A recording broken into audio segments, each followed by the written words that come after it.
नए साल की शुरुआत के साथ ही आम लोगों के लिए एक नई कैब सर्विस मैदान में उतरी है। इस नई कैब सेवा का नाम है भारत टैक्सी। दावा है कि यह एक सरकारी समर्थन प्राप्त कोऑपरेटिव कैब प्लेटफॉर्म है, जिसे निजी कंपनियों की मोनोपोली को तोड़ने के मकसद से लॉन्च किया गया है।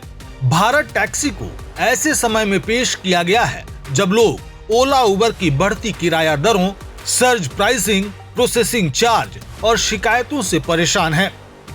सरकार समर्थित इस प्लेटफॉर्म का दावा है कि वह यात्रियों को किफायती, सुरक्षित और पारदर्शी टैक्सी सेवा देगा और ड्राइवरों को पूरा मालिकाना हक मिलेगा। भारत टैक्सी की सबसे बड़ी खासियत यह बताई जा रही है कि यह जीरो कमीशन मॉडल पर काम करेगी, यानी ड्राइवरों को ओला उबर की तरह मोटा कमीशन नहीं देना होगा और यात्रियों से लिया गया पूरा किराया सीधे ड्राइवर की जेब में जाएगा। दावा यह भी है कि जब ड्राइवर को पूरा पैसा मिलेगा तो किराया अपने आप कम होगा और यात्रियों को राहत मिलेगी। भारत टैक्सी फिलहाल दिल्ली, मुंबई, बेंगलुरु, पुणे, हैदराबाद, नोएडा और गुरुग्राम जैसे शहरों में शुरू की गई है।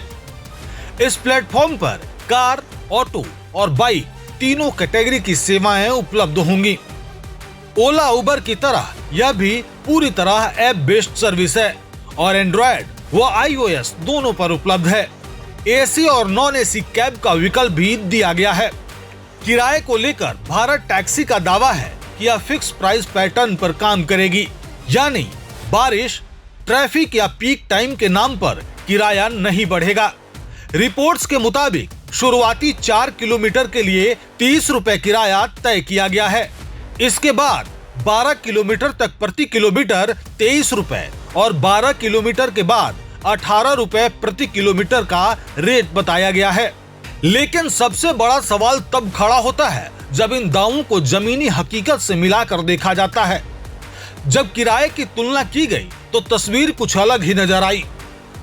नोएडा सेक्टर 16 फिल्म सिटी से कश्मीरी गेट तक भारत टैक्सी की नॉन एसी कार का किराया 455 रुपए दिखा।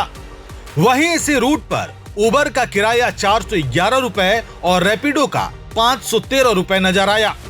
यानी इस रूट पर सबसे सस्ती उबर, उसके बाद भारत टैक्सी और सबसे महंगी रैपिडो रही।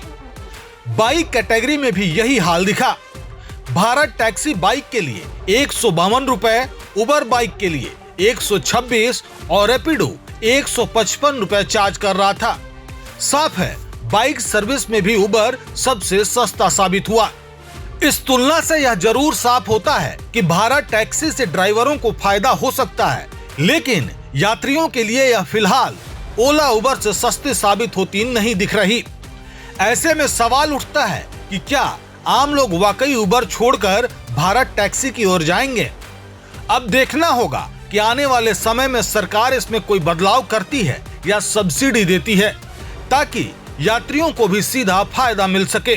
फिलहाल जो तस्वीरें सामने हैं उसमें भारत टैक्सी का मॉडल ड्राइवर फ्रेंडली तो है, लेकिन यात्री फ्रेंडली बनने के लिए अभी इसे लंबा सफर तय करना होगा।